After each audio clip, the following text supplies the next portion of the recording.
All right, so we're diving into some pretty intense material today. Oh, yeah? We're tackling this article, and the title is a bit provocative, to say the Yeah. least. Definitely eye-catching. They want you dead. But before anyone panics, let's unpack what the author's actually getting at here. Right. Context is key. This article explores a clash between what the author calls modernists and traditionalists, and they really dig into how this clash is playing out in our world, especially online. Yeah, and they make some pretty bold claims about the implications of this clash. Absolutely. We'll be looking at some intriguing concepts for sure, like deplatforming, the changing tactics of censorship, and the author's view on what's driving all this. Pretty deep rabbit hole. Oh, yeah. So right off the bat, the author jumps into these examples of deplatforming, starting with, figures like Andrew Anglin, Alex Jones, people who are definitely controversial. Sure, figures who've definitely generated their fair share of controversy. Right. But then they also bring up less extreme cases, like what happened with Steven Crowder, for example. Right, and I think the point they're trying to make there is that it's not just about whether you agree with these specific individuals or their content. It's about something bigger. Yeah, it's about a shift in tactics. Yeah. A move beyond just banning, obviously objectionable content. So what are they saying is happening instead? Well, they call it death by 1,000 cuts. That sounds pretty ominous. Can you, break that down a bit? So imagine, instead of an outright ban, you slowly limit someone's reach, their visibility, their content gets flagged more often, their search rankings get suppressed. Ah, so it becomes harder for people to even find their work. Exactly. They just sort of fade into obscurity. So even if someone's views are, let's say, problematic, this kind of approach still raises some concerns, right? Oh, absolutely. Yeah. I mean, anytime we see censorship, it raises all sorts of questions about free speech and open discourse. Historically speaking, those in power have often used these tactics to silence dissenting voices. Right, it's that slippery slope argument. Exactly. And it's worth noting that this isn't just some abstract debate. This is happening right now. It's happening right now, shaping the information you see, the conversations you have online. It makes you wonder, where does it stop? Who gets to decide what gets censored and what doesn't? That's the million-dollar question. It really is. And that kind of leads us to, well, the heart of this deep dive. The conflict that the author describes between modernists and traditionalists. So how do they actually define these two groups? They paint a pretty stark contrast. Lay it on us. So modernists, in their view, embrace change, reject traditional values, and are hostile to any form of hierarchy or authority. And then on the flip side, you have traditionalists who value established norms, stick to those traditional, often religious beliefs, and really seek order and structure. It does seem like a pretty black and white way of looking at things. Definitely a simplification. Right. Are people really that easily categorized? Well, yeah, you're right to question whether those categories fully capture the nuances of human beliefs and values. Yeah. But to understand their argument, let's work with those definitions for now and see where it leads us. All right, so we've got these two groups with very different worldviews, and this is where the deep dive takes a really provocative turn. Buckle up. The author comes right out and says they, and by they mean the modernists, hate you and want you dead. I mean, whoa, talk about strong language. It's definitely meant to get your attention. No kidding, but I think it's important to understand what they mean, right? What's the context here? So the author believes that modernists, at their core, reject any form of hierarchy. Okay. Because they see it as a representation of God, whom they also reject. So if you're a traditionalist, you embody traditional values, you become a symbol of everything they hate, and that's where the they want you dead idea comes from. Exactly. The author's arguing that this hatred, it's not necessarily about specific policies or actions. It was deeper than that. Much deeper. It's about a fundamental clash of worldviews. All right, so let's dig into this whole hierarchy and God connection, because it seems pretty central to their argument. Yeah, it's the foundation. They're saying that traditionalists, they long for hierarchy because it represents a longing for God. Is there any, historical basis for that idea? Well, they draw a connection back to pre-Enlightenment societies, where, metaphysical worldviews were dominant. Right. They argue that humans, naturally seek a higher power, a source of ultimate truth and authority. So by rejecting hierarchy, modernists are rebelling against God. That's a bold claim. Do they back it up? That's a great question, and one we should explore further. They offer some historical and philosophical arguments, But it's important for us to consider other perspectives too, right? Right, and, other potential explanations for these societal conflicts, because it's not always as simple as God versus no God. Never that simple. It really isn't, and I think that's something you, the listener, should be thinking about as well. Do you buy into this whole clash between these two groups? And if so, what does that mean for how we all interact with each other in a world where these different worldviews are bumping up against each other constantly? It's a complex issue that affects everyone in different ways. And we all need to be aware of how these different ideologies are shaping our world. Absolutely. And it sounds like we're just getting started with this deep dive. This war of ideas, as the author called it, has a lot of layers to unpack. Layers and layers. We do, but we're going to keep going with this discussion right after this. Sounds good. I'm ready when you are. So this war of ideas, it's not just some philosophical debate, Right. It's got real world implications. Yeah, the author suggests it's happening all around us. It's impacting everything, politics, culture. Even our relationships, right? Yeah, definitely. And they use the word war, which implies a pretty serious level of conflict. No kidding. So what does this war look like in practice? What are they actually talking about? Well, they seem to believe that that modernists are actively trying to convert traditionalists. To their way of thinking. Exactly. Yeah. And they argue that this goes beyond just, expressing different opinions. It's more aggressive than that. Yeah, they're talking about tactics like deplatforming, censorship, trying to silence anyone who disagrees. So it's like a battle for ideological dominance. That's one way to put it. Yeah. And they believe that traditionalists need to, wake up to this reality. That there's a war going on. Exactly. Yeah. And that they need to actively resist the influence of modernist ideology. But wouldn't that just perpetuate the cycle of conflict? They criticize the modernists for using these tactics, deplatforming, censorship, that kind of thing. Yeah. But then they're saying traditionalists should do the same. It's definitely a tricky point. It seems a little hypocritical, no? Yeah, it is. And that's a key question the author grapples with. They urge traditionalists to, stand up for their values and beliefs. Even if it means pushing back against what's considered acceptable. Exactly. But they don't explicitly say to use the same tactics. It's more about recognizing that this struggle is happening and actively engaging in it. But how do you fight this war without becoming the very thing you're fighting against?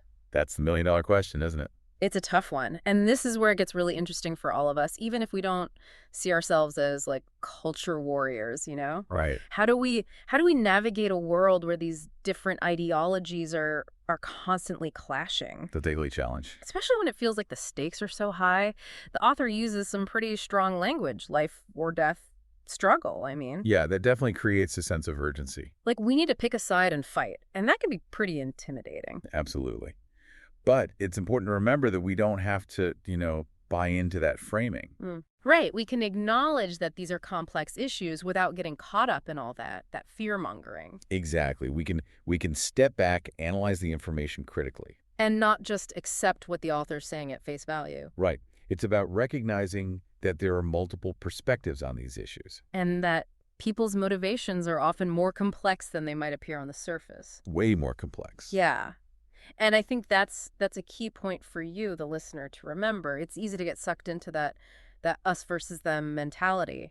But even within these broad categories, modernist and traditionalist, there's a lot of nuance. Yeah, a ton of nuance. Yeah. And that's where empathy and understanding come in. Instead of just demonizing everyone who disagrees with us. Right. We can try to understand where they're coming from, why they hold the beliefs they do. It's like what we talked about with censorship, even if we disagree with someone's views.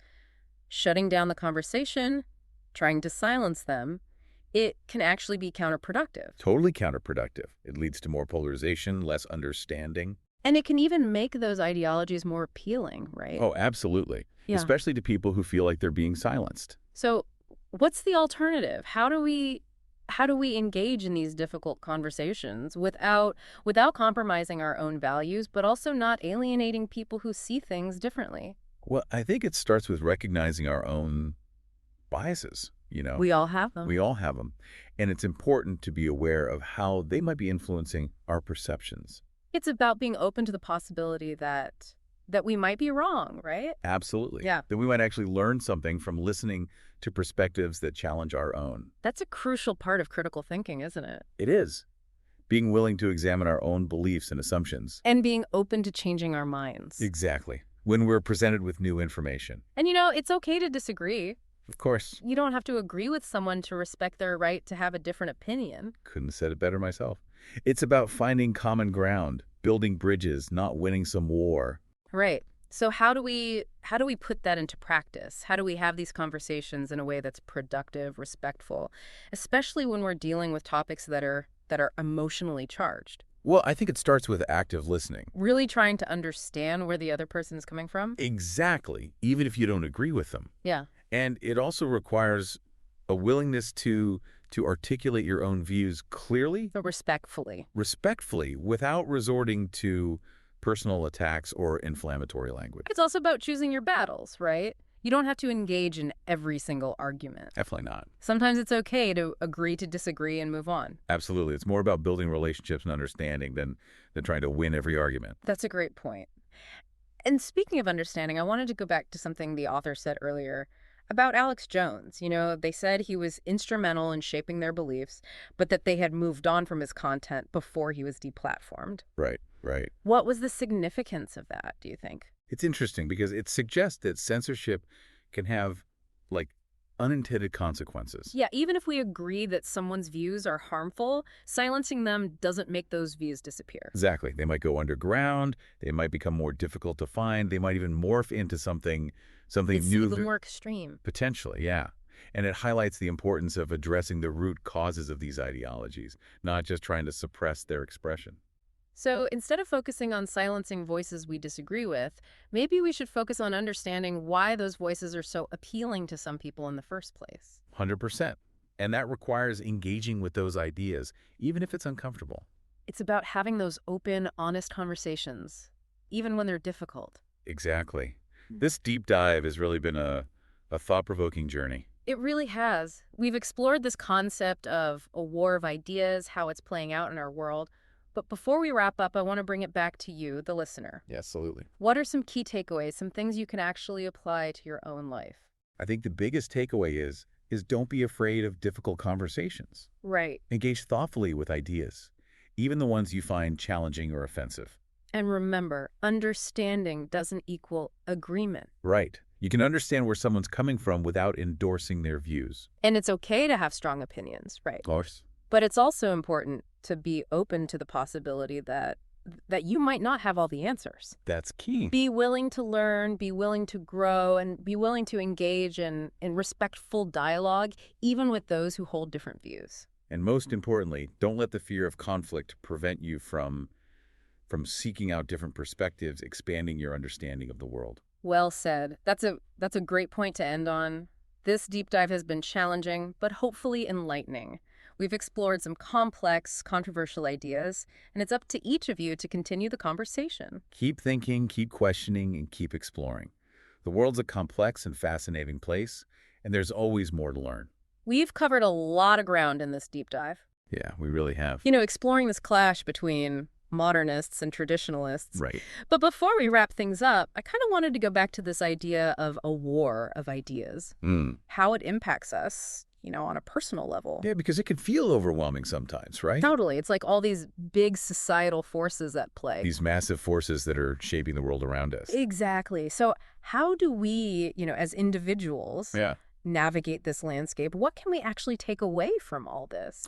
Well, I think first and foremost, it's about taking ownership. Ownership of? Ownership of your own worldview. Don't just passively absorb information. Right, from whatever sources you happen to come across. Exactly. Be intentional about what you're reading, what you're watching. And more selective. Exactly. And seek out diverse perspectives. So read things that challenge your assumptions. Absolutely. Listen to podcasts, Yeah. Watch documentaries, things that present different viewpoints. It's like what we were talking about earlier about getting out of our echo chambers. It's so easy to get stuck in that bubble. Where everyone agrees with us all the time. And that can be dangerous, So. It creates this false sense of certainty, like your perspective is the only valid one. Because you're not exposed to anything else. Exactly. So actively look for information that challenges your beliefs, even if it makes you uncomfortable. It might be uncomfortable. But it's a good thing. It's a good thing. It helps you develop those critical thinking skills. You can form more nuanced opinions. More informed opinions, absolutely. And you don't have to agree with everything you read or hear. Of course not. The point isn't to change your mind completely. It's about expanding your understanding. Seeing the world in all its complexity. Exactly. Recognizing that there are often multiple valid perspectives.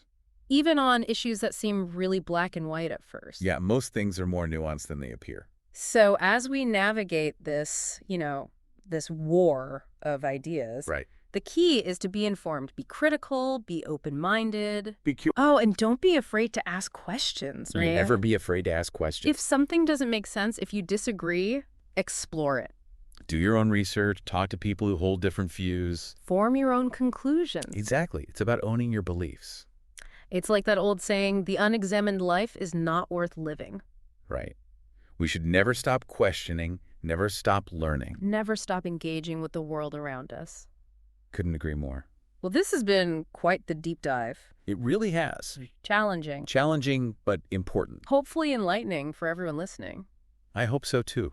And it's really up to all of you to continue the conversation. Take these ideas and run with them, Keep thinking, keep questioning, keep exploring. The world is a fascinating place. It really is. Thanks for joining us on this journey, and until next time, keep diving deep.